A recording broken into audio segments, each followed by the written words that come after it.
He was Shiva's direct disciple. Another disciple was Bhrigu.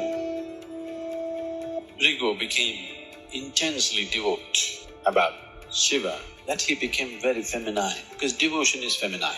He became a great devotee of Shiva. So every day he comes and he wants to do 3 times, he wants to circumambulate Shiva. That means he wants to do pradakshina 3 times. He doesn't start his day without doing that. And Parvati is right here. By now she is also a fully enlightened being, but he ignores her completely and he goes only around Shiva, never around both of them. So Parvati felt a little irked by this. So one day, she sat close to him. Then Bhrigu came and there was no way to go around Shiva without going around Parvati. So he asked her to move. This is the way of a devotee. They are not logical people, very feminine, but they're intense. Parvati said, "Why should I move?" He said, "I will go only around the Lord, not you." Bhrigu saw there was not enough space for him to go around Shiva alone, so he converted himself into a mouse and went around Shiva alone, ignoring Parvati or excluding Parvati from the circumambulation. So Shiva was just amused by this tiff that is going on between his wife and his devotee. So he looked at the whole thing and he grabbed Parvati and put her on his lap, just to see what he will do. How is he going to circumambulate Shiva without circumambulating Parvati now, because she's sitting on his lap?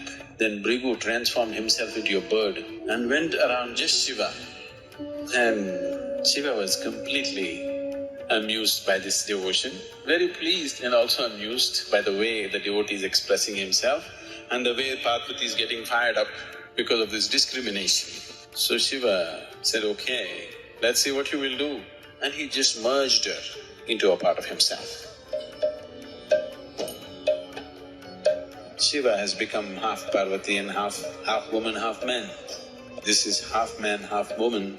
If one knows how to nurture this one to its fullest extent, this will become half man, half woman, and that is how it will be.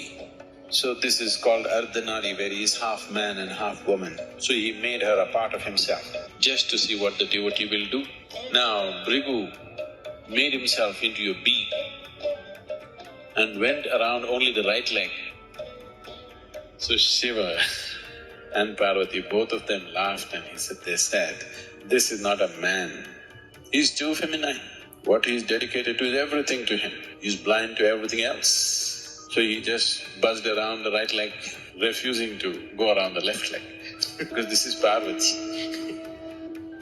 Then this childish way of devotion of Bhrigu was amusing and nice, but at the same time, Shiva did not want Bhrigu to be lost in his devotion and miss the ultimate nature of the existence.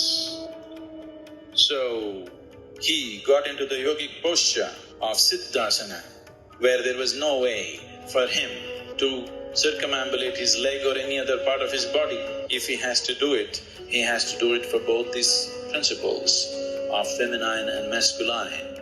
So this is how this body became like this, that it is half male and half female, or masculine and feminine in equal proportions. If one knows how to nurture this one, both will be fully active and alive in every human being.